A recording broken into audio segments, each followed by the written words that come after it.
Buenas tardes, amigos de Menfi Noticias. Como siempre, me da gusto saludarlos. Y en esta ocasión estoy con una entrevista muy importante que tenemos para hoy como invitado al doctor Santiago Aguilar. Él es médico internista, director médico del Departamento de Medicina Hospitalaria del Baptist Memorial en Memphis. Entonces, lo hemos invitado justamente como les he venido diciendo en transmisiones anteriores, que necesitábamos la opinión de un experto de salud con respecto a todas las preguntas que siempre nos estamos haciendo con respecto a salud y cómo este virus nos trae para nos tiene pues en casa y tratando la forma de tener distanciamiento social y otros aspectos que han cambiado de alguna manera la vida. Así que le doy la bienvenida. Doctor Santiago, ¿cómo está? Buenas tardes, Manuel, ¿cómo está? Muy bien, me da gusto saludarlo y bueno, quiero agradecer infinitamente por haber aceptado esta invitación para hablar con nosotros y desde luego para trasladar esta información importante a toda nuestra comunidad latina. Claro que sí, no, muchas gracias por la invitación y aquí estamos. Yo sé que a veces es difícil para la comunidad latina tener información pertinente sobre cualquier problema, no solo este que nos está ahora, pues obviamente llevando a la situación en la que estamos, pero siempre dispuestos a colaborar con nuestra comunidad. Bueno, doctor, ¿qué pasa con COVID-19? ¿Qué pasa con este virus que nos trae, pero de una forma terrible? ¿Qué está pasando? Bueno, Manuel, primero es importante, creo yo, hacerle saber a la gente que este virus no es nuevo, ¿no? Este es un virus que ha estado con nosotros por mucho tiempo. Ha causado dos epidemias grandes. En el año 2000 causó la primera epidemia de coronavirus, que se la conoció como el síndrome de distrés respiratorio agudo. Y luego causó años más tarde, aproximadamente en el año 2006-2007, que fue solo confinada a esa área del Oriente Medio, pero fue letal también en esa área geográfica. Por lo tanto, como le comento, este virus ha estado entre nosotros por mucho tiempo. Yo creo que uno de los problemas es que hemos descuidado la vigilancia epidemiológica, sobre todo en países como la China, donde se tiende a comer mucho animal silvestre y por lo tanto los sistemas de vigilancia alimenticia no son los adecuados. Entonces, eso es pues el desencadenante por el cual esta mutación del virus es la que está causando el problema ahora. Ok. También algo muy importante, doctor, hay personas que no tienen síntomas. Hablemos justamente de esto, ¿no? El tema de las personas sin síntomas. ¿Qué pasa cuando una persona no tiene síntomas, pero sí tiene el virus? Bueno, la particularidad de este virus es que lamentablemente hay personas que pueden tener el virus, que pueden acarrear el virus, y como usted lo menciona, son completamente asintomáticas.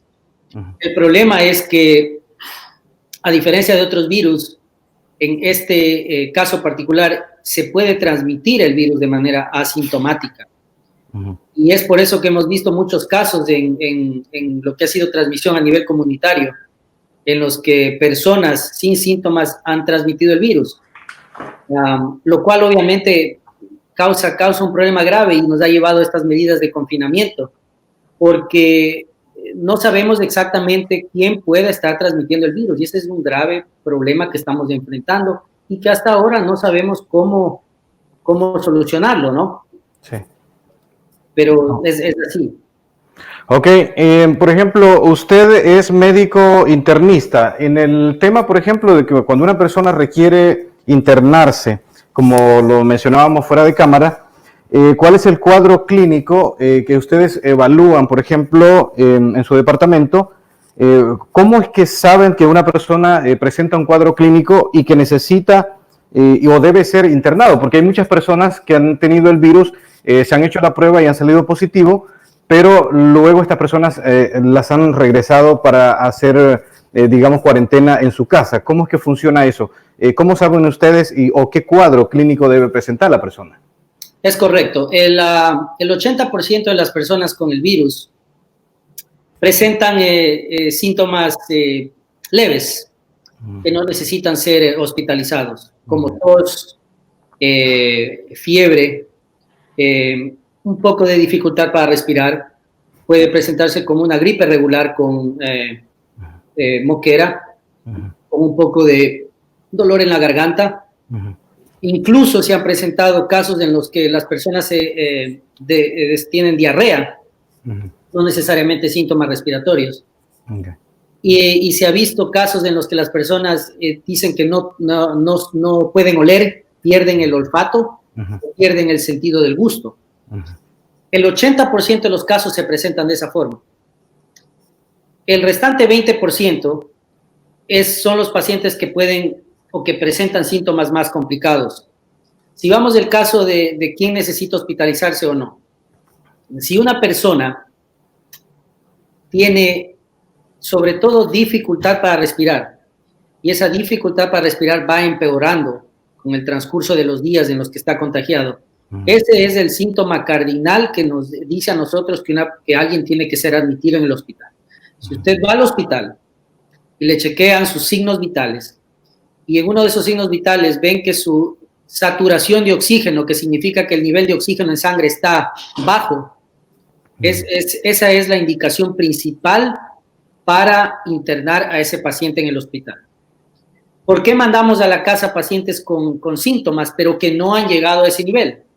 Porque si nosotros admitimos a todas las personas que tienen síntomas por el coronavirus, pero no han desarrollado severidad en la enfermedad, lo único que estamos haciendo es internando en un centro confinado, que es un hospital, lo único que vamos a lograr es que esa transmisión se esparza, ¿no es cierto?, por todo el hospital. Y eso es algo que hemos estado intentando evitar a toda costa. Entonces, el síntoma cardinal es dificultad para respirar. Esa es la indicación principal para admitirse en un hospital, que tiene que ser probado con una saturación baja de oxígeno en sangre. Ok. Doctor, por ejemplo, la cantidad de casos que presentamos tanto en el estado, pero concentrémonos, por ejemplo, en el condado de Shelby, dependiendo del número de casos que tenemos en el condado. Con respecto a esto, el sistema de salud acá local ha estado o está preparado o ha estado esperando de alguna manera un número como el que tenemos actualmente, o están esperando un número mayor con respecto a contagios? Una pregunta muy buena la que usted hace, Manuel. Shelby estaba esperando más casos, la verdad. No sé si usted, me imagino que usted lo sabe, incluso en el área por Hickory, implementaron un mall que había antes ahí y crearon una serie de camas. Sí. En caso de que en esa área, que era obviamente las áreas en las que uno ve por epidemiología que esta enfermedad se va a esparcir, se va a regar más en áreas donde hay más personas, más confinamiento, menos alejamiento social. Entonces, Shelby esperó muchos más casos, la verdad. Dando gracias a Dios no fue así, porque ese era nuestro temor, ¿no? Nosotros en el hospital hemos estado en reuniones diarias monitoreando el problema, porque la gravedad se presenta cuando los casos llegan y uno no tiene el equipo necesario para brindarles atención a esos pacientes, que es exactamente lo que ha pasado en Nueva York, lo que ha pasado en Europa, en Italia, en España. Entonces ese era nuestro miedo mayor, que dando gracias a Dios no se dio. Entonces, si eso responde a su pregunta. Yo creo que algo muy importante fueron, pues obviamente, las medidas que se tomaron a nivel político, ¿no? De distanciamiento social, de shelter at home, y ese tipo de políticas que se implementaron. Y obviamente, usted sabe, Memphis es una ciudad que es dispersa, es regada. Nosotros no vivimos como en Nueva York, donde yo tuve la oportunidad de vivir porque yo hice mi especialidad allá, en la que en un edificio, en un departamento, pues viven 6, 7, 8 personas. Y eso usted multiplica por la cantidad de pisos que tiene el edificio. Es prácticamente imposible poder manejar un distanciamiento social adecuado en ciudades de esas características. Sí. Entonces yo creo que la distribución geográfica de nuestra ciudad nos ha permitido pues litigar un poco el impacto de esta enfermedad. Ok. Bueno, doctor, entonces, por ejemplo, en el caso de los países, tenemos algunos ejemplos de países que tomaron a tiempo algunas, digamos, restricciones, ¿no? Las restricciones, incluso algunos países, algunos estados fueron más severos con respecto a esas restricciones y fueron a cuarentenas totales, como en el caso de California. Usted le mencionaba también Nueva York, que ha sido muy afectada también con la cantidad de casos y cantidades de personas fallecidas. Fue importante o es importante, por ejemplo, que se tomen a tiempo esas restricciones.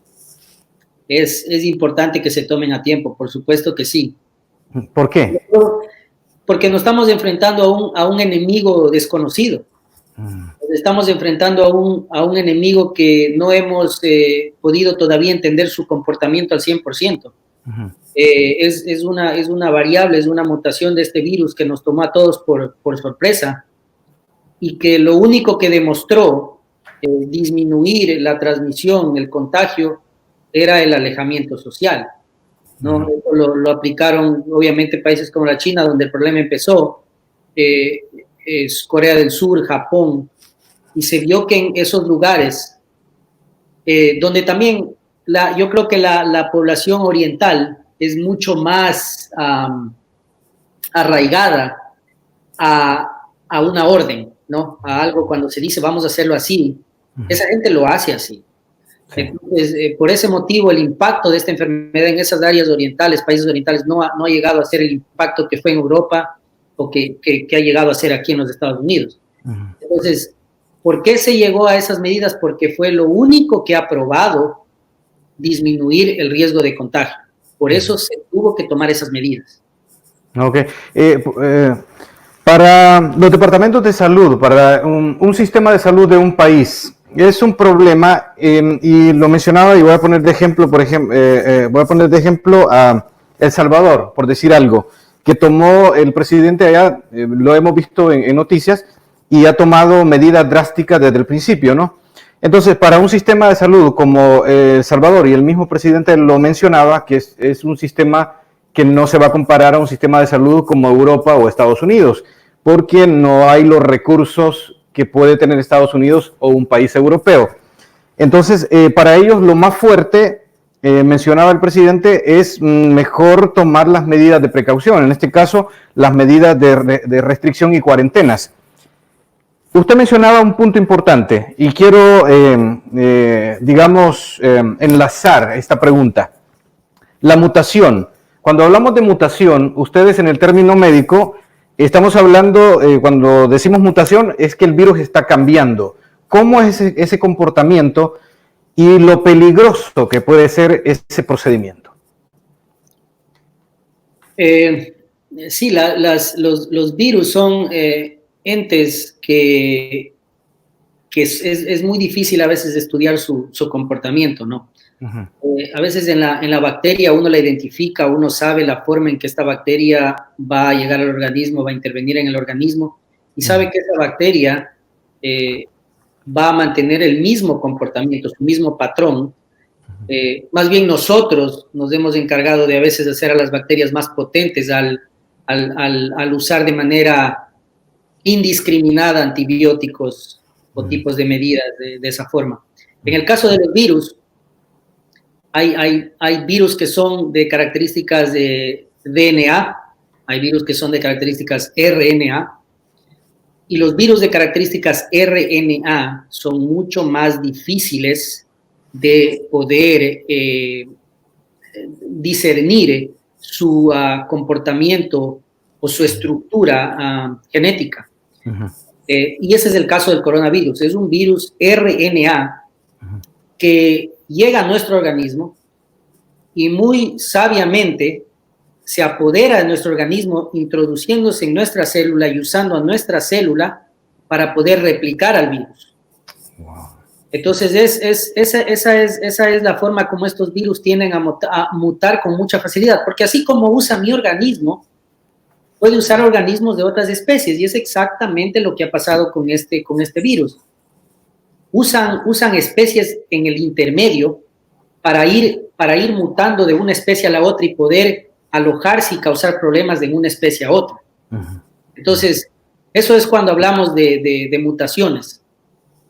Arreglan, componen su material genético para introducirse en el agente que van a causar el problema y usar su maquinaria genética para replicarse. Entonces, eso es muy importante de estos virus, y es por eso lo difícil de traer una vacuna. Es por eso la dificultad de traer una vacuna, porque al ser virus RNA es mucho más difícil poder desarrollar una vacuna para virus de RNA que para virus DNA. Entonces, ese es uno de los motivos. Yo obviamente no quiero llegar en mayor detalles a eso, pero esas son las características de estos virus y mutaciones que tienen a medida, en el transcurso de los años, como le comenté. Por lo que ha sido muy importante, Manuel, y yo espero que después de todo esta pesadilla que estamos pasando, porque no hay otra manera de llamarla, sí.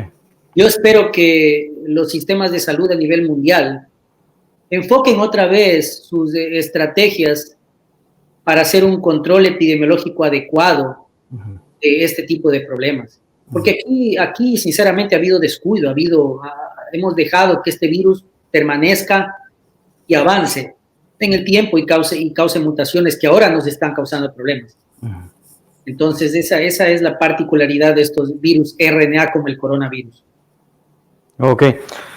Bueno, cuando hablamos, por ejemplo, en el tema de los sistemas de salud, cuando hablamos de una vacuna para controlar un virus, estamos hablando de una prevención. No sé si estoy correcto. Es correcto. Bueno, entonces, ¿qué es lo que hacen los sistemas de salud?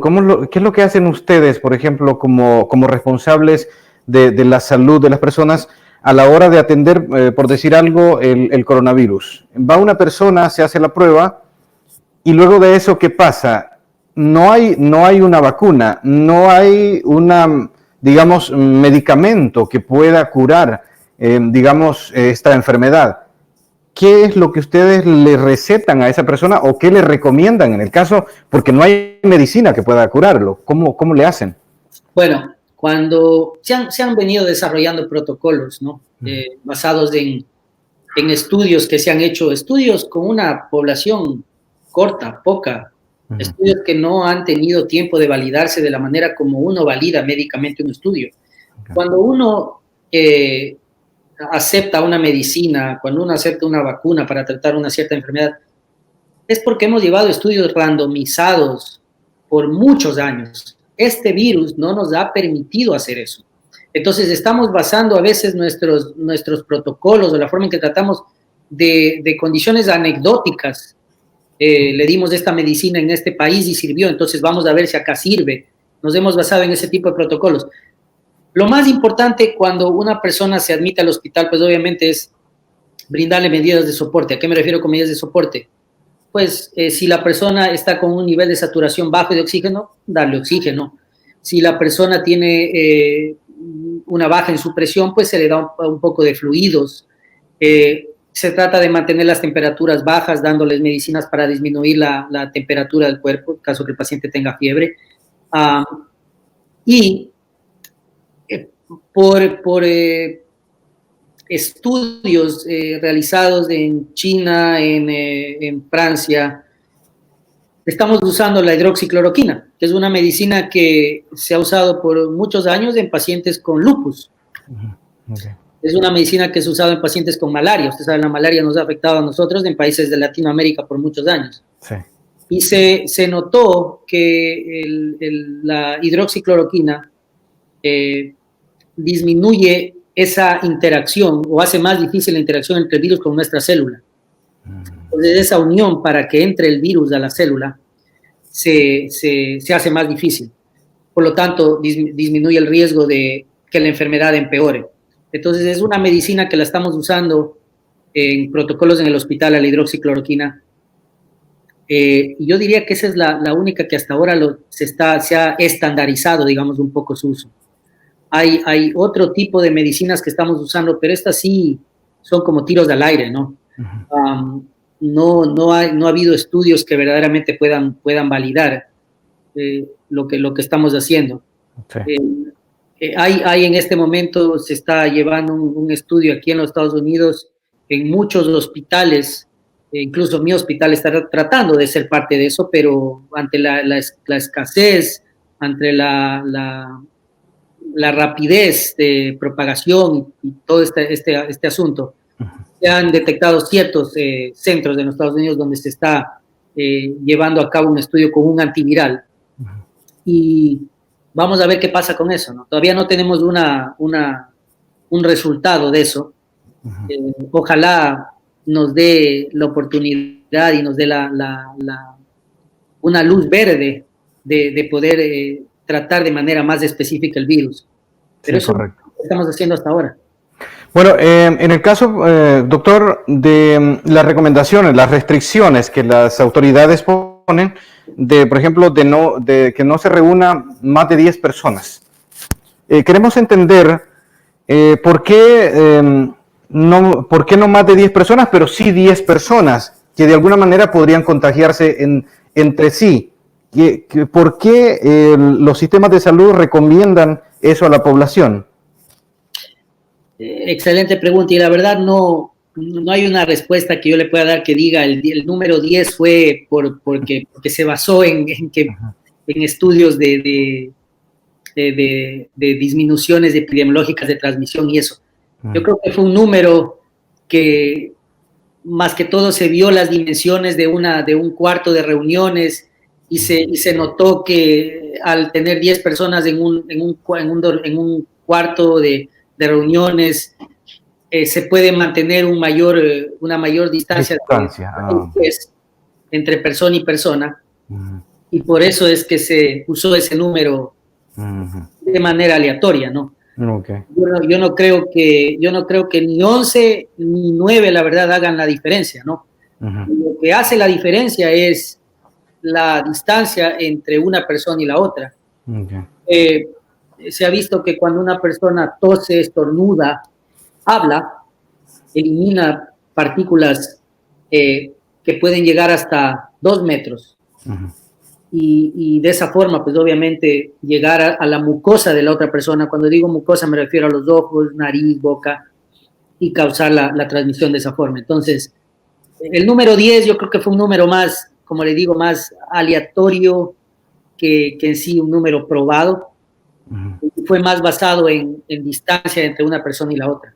Ok.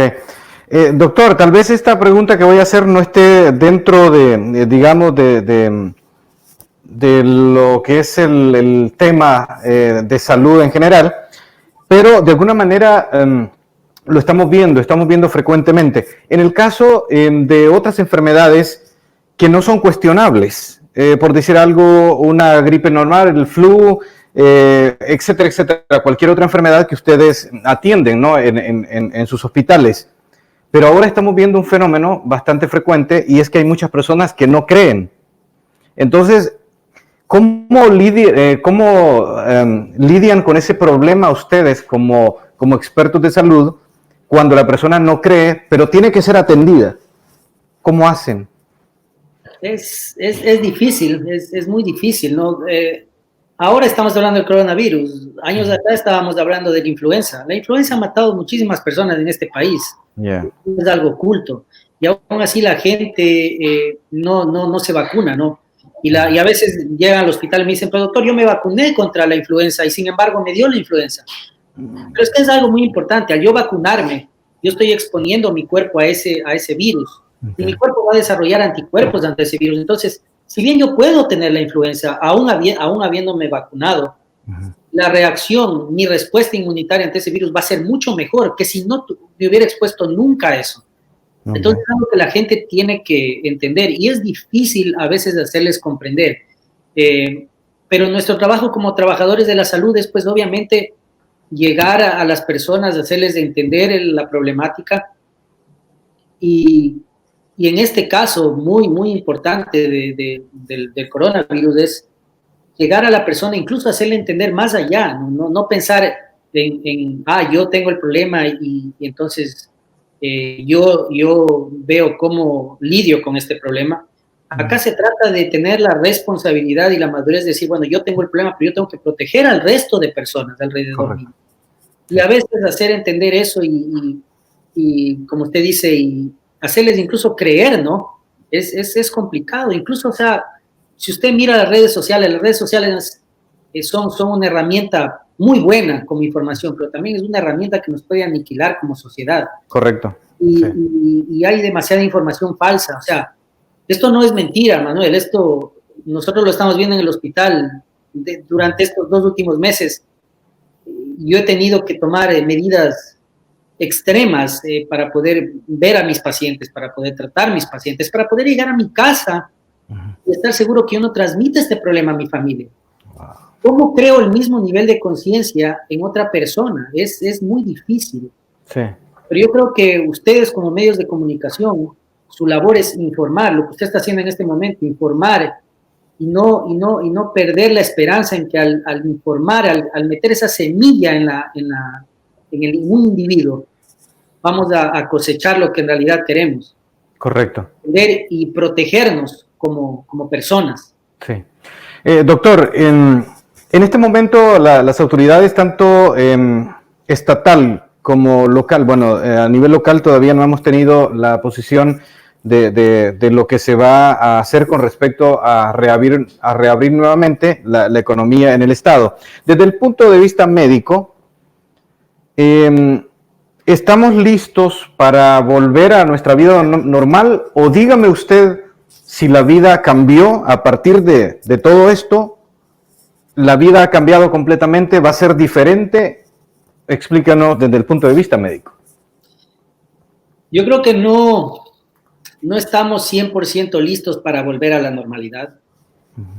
Creo que todavía tenemos que hacer mucho trabajo en de qué manera estratégica vamos a abrir el mercado, ¿no? Sí. Yo creo que eso es algo en lo que me imagino la gobernadores o gente que está en el ámbito político está pensando en hacerlo, porque, bueno, hay que entender también que es a veces fácil decir, sí, estés en la casa, cuarentena, 1 mes, 2 meses. No es fácil, ¿no? Hay que producir, hay que traer comida a los hogares. Sí. Y eso es algo que nos va a afectar a todos, ¿no? Entonces, yo pienso que no estamos 100% preparados para volver a la normalidad. Tenemos que crear estrategias en las que vamos poco a poco ir abriendo el mercado. Yo creo que va a ser muy, muy importante, y vuelvo y repito y hago hincapié en que los medios de comunicación informen y sigan informando y no terminen y no paren de informar en las medidas que las personas tienen que tener, tratar de mantener distancia lo más que se pueda, evitar aglutinaciones, evitar reuniones de más de 10 personas. Yo creo que eso vamos a tener que seguirlo manteniendo. En cuestión, incluso las escuelas, colegios, yo la verdad no pienso que vayan a reabrirse en este tiempo, ¿no? Sí, sí, sí. Pero yo para agosto, octubre podamos tener un mejor entendimiento de lo que vamos a hacer, pero no creo que estamos preparados todavía, creo que hay que hacerlo paulatinamente, paso a paso, pero muy importante, lo más importante pienso yo para salir de esto y poder regresar eventualmente a una normalidad es que las personas hagan conciencia. Si yo me siento enfermo, si yo tengo síntomas, hacerme la prueba ahora está disponible en muchos lugares. Hay pruebas en las que tengo mi resultado en 30 minutos, son pruebas rápidas.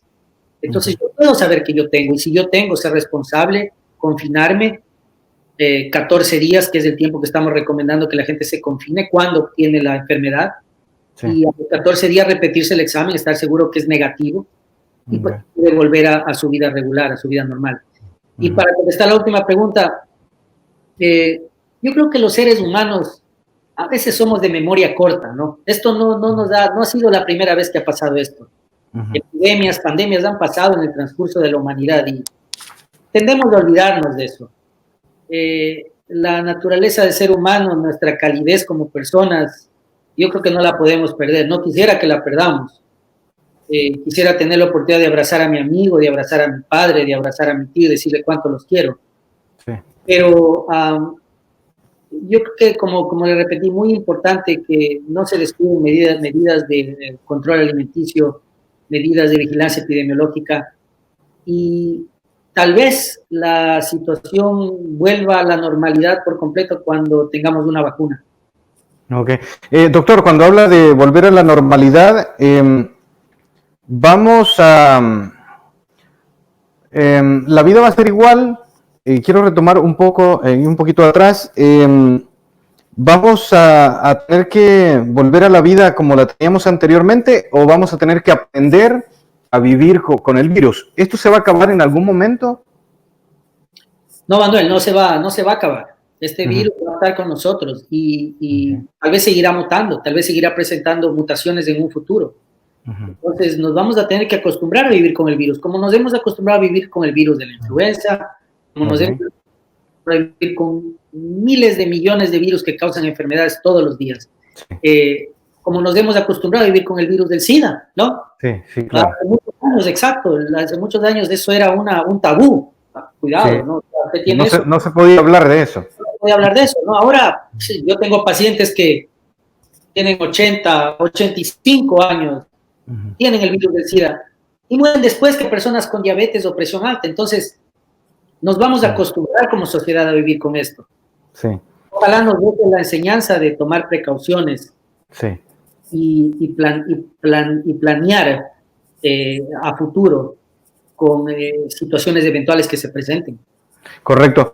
Bueno, doctor, retomando un poquito atrás también, usted mencionaba de que para ustedes es difícil llegar a casa y tomar las medidas necesarias para no contagiar a su familia. En estos 2 meses que más o menos calcula usted, ¿cuál ha sido el mayor desafío para usted y su familia, tomando en cuenta que usted está en el hospital atendiendo a estos pacientes y compañeros de trabajo también, personas que están dentro del departamento? ¿Cuál ha sido el mayor desafío? El mayor desafío es saber si he tomado la decisión correcta o no en relación a cómo manejarme con mi familia. Okay.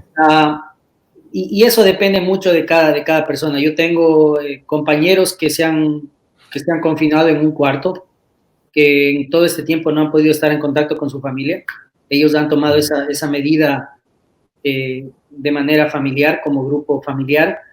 En el caso mío, no voy a negar que yo también lo pensé, pero yo soy de las personas que yo necesito estar al lado de mi esposa, necesito estar al lado de mis hijos. Sí. Y está probado y comprobado que el nivel de estrés puede impactar de manera negativa al sistema inmunitario, y yo la verdad no lo quise así.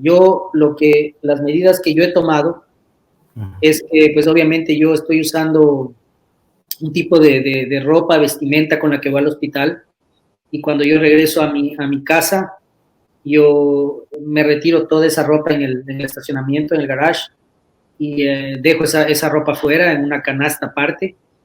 Ingreso directamente pues a mi dormitorio, tomo un baño, una ducha, y después de eso estoy en contacto con mi familia.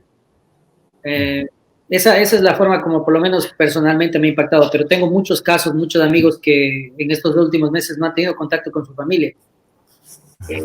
Depende de cada persona, de cada decisión que se tome como grupo familiar, pero claro, no ha sido, esto no ha sido normal, yo no lo hacía antes. Siempre he sido de las personas que he tomado precaución de dejar mi bata en el hospital, no entrar con zapatos a mi casa, pero al extremo que lo hago ahora, no lo he hecho y lo estoy haciendo por proteger a mi familia. Perfecto.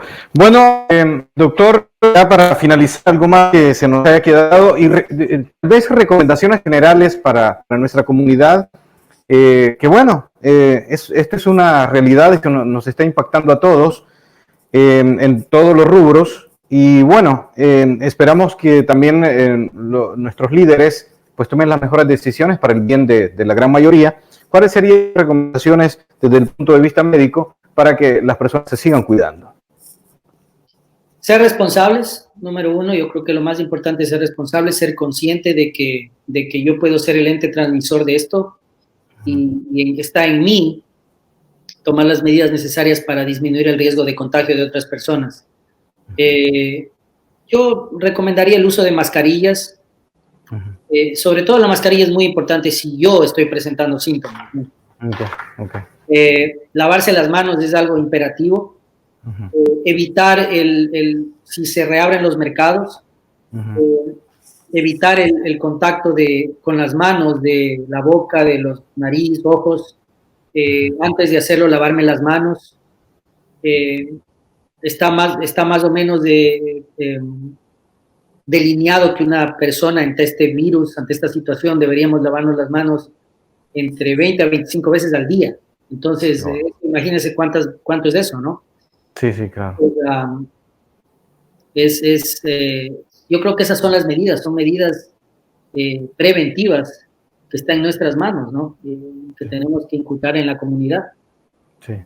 Bueno, importante información entonces. Muchísimas gracias, doctor, por, como reitero, permitirnos este llamado y desde luego por atender la invitación para hablar con nosotros y de esta manera nosotros trasladar esta información tan importante a nuestra comunidad. Se lo agradezco muchísimo. Manuel, un gusto, y para cualquier cosa, información, estoy aquí para, como digo, comunicar lo que nuestra comunidad latina necesita. Perfecto, muchísimas gracias. El doctor Santiago Aguilar, médico internista, director médico del Departamento de Medicina Hospitalaria del Hospital Memorial Baptist acá en Memphis, dándonos importante información para estar al tanto de todo lo que está pasando con respecto al COVID-19. Gracias, como siempre, por mantenerse informado con Memphis Noticias. Muchas gracias.